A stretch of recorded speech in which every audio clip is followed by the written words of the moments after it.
Hey guys, Shreyaan here and welcome back to Camera Basics. In this Camera Basics, we will be covering which settings you should shoot on, and we will be covering which quality or which color standard you should shoot in. Let's get started. Okay, so first let's move into the best settings that you should shoot on. So currently I'm shooting on a shutter speed of 160 and aperture of 4 and an ISO of 200. So you might say the ISO is very low while the aperture is very wide open. And if you don't know what that means, you can check out my Camera Basics 2 video right over here. Okay, so I'm going to tell you why these are the best settings now. Typically when you're shooting your content, you want to have the ISO as low as possible.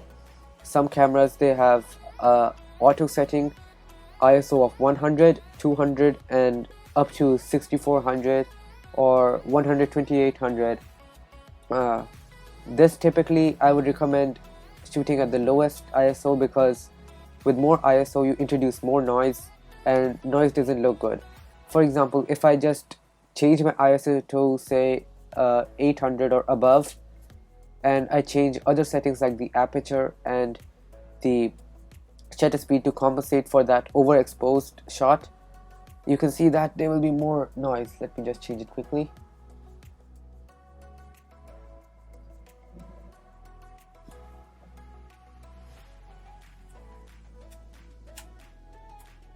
Okay, so now the exposure is almost right. Okay, perfect. So now you can see that the ISO is at 1600 and the shutter speed is at 1/25th of a second. So this, you can see more noise on my hair, and when brightly exposed here you can see some noise here. You typically want to avoid that noise, and you want to open up all of that aperture to get that depth of field when you have like a separated background and a separated foreground. So I'll change it back to 200 to get the best image quality, and I'll change back the shutter speed. Okay, now let's move on to the shutter speed, the best shutter speed you should be shooting at. So if you're shooting at 24 frames per second, I would recommend your shutter speed to be at 1/50th of a second. If you're shooting at 30 frames per second, I would recommend shooting at 1/60th. And if you're shooting at 60 frames per second, you should shoot at 1/20th.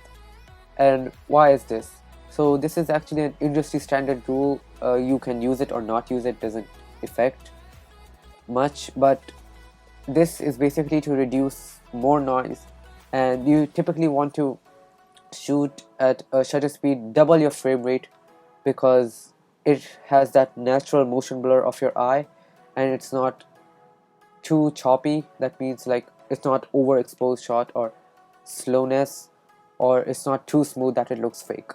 So if I turn it to a very fast shutter, let's say 1/320th of a second, and I'm going to turn that ISO up, so it's about the samely exposed shot as before, but you can see some banding, and you can just see that it doesn't look natural. There's just too much information in each frame. But for example, if I now change it to something that's overly exposed, for example 1/30th of a second, and just bring down the ISO, you can see now it's too much motion. It's not natural. So I'm going to change it back to 1/40th, and there. So now it looks pretty good.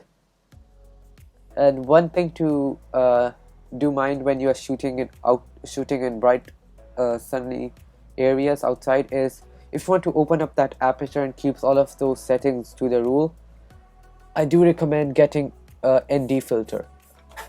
What an ND filter is just a thing like this that slides onto your lens. This is not an ND filter, this is a UV filter to prevent all that UV light.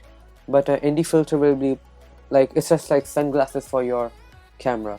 It will prevent all of that extra overexposed shots and let you open up the aperture fully to get that nice blurred background. Okay, there we go. Okay, so now that you know what you should shoot at, let's move on to the next topic. Before moving on to the next topic, if you want to learn more about focus and exposure, I made a separate camera basics video about that. You can check it out right here.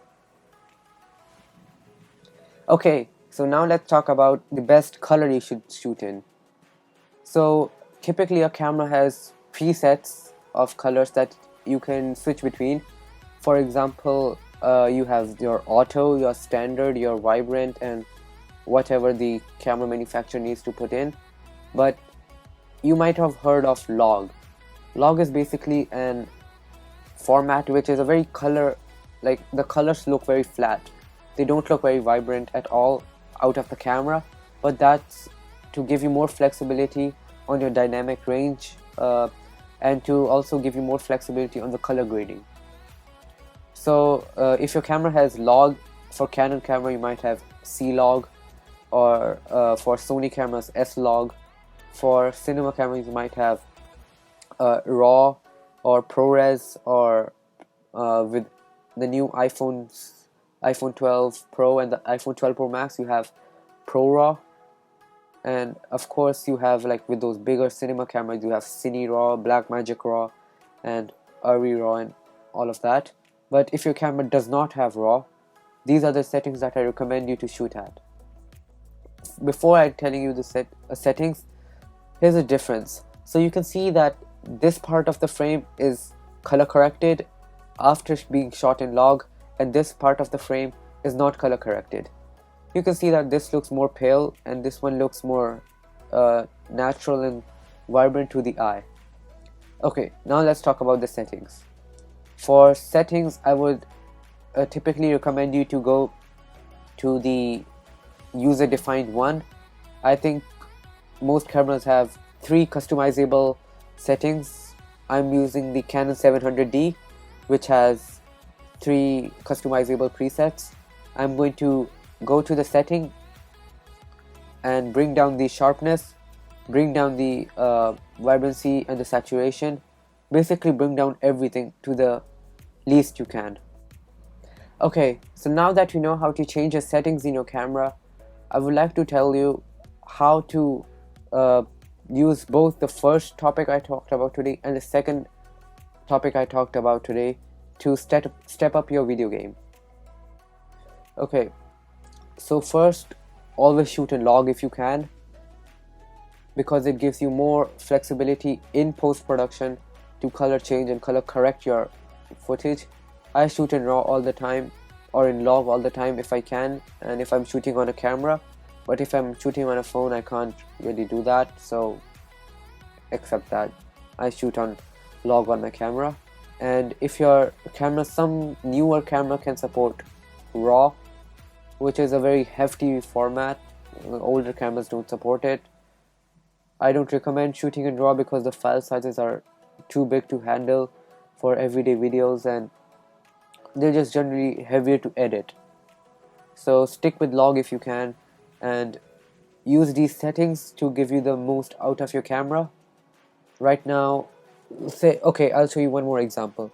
If I bring down the aperture I'll close down the aperture.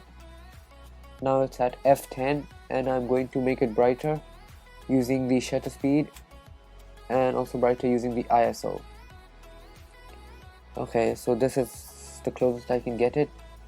It's at 1/30th of a shutter, f10, and at ISO of 1600. So the motion blur again is too much, and the aperture, of course you're not getting that background blur that you did before, and the ISO just introduces noise over here, which you do not want.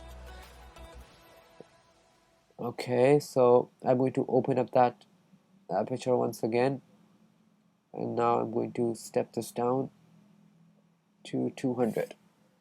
So now there's less noise, and if you see I'm coming closer to the camera, you can see that my hand is not in focus.